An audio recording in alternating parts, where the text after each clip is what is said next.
I began violin about 10 years ago when a flyer came home advertising a small orchestra starting up in my elementary school. And I ended up playing then, and the teacher that instructed us ended up becoming my private lesson teacher for about the next 6 years.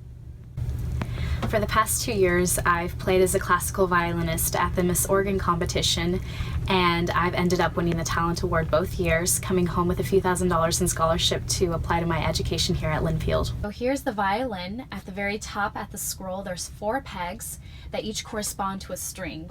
The G, the D, the A, and the E string are all generally tuned with these pegs, and then at the bottom are the fine tuners which adjust the sound more specifically.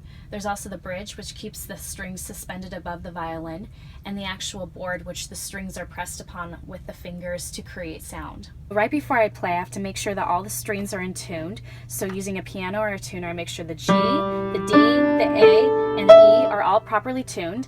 Then I make sure the bow is adjusted and tightened to the proper width between the bow hairs and the actual wood of the bow. And lastly, and this is optional, but I prefer to use a shoulder rest, so I place the shoulder rest on the back of the violin. Before playing, it's important to look at different elements of the score. For example, this song is in G major and it's in 6/8 time. It also has different dynamics from piano to forte, and also to look at the different bowings as well as any accidentals and any flourishes that may be in the score.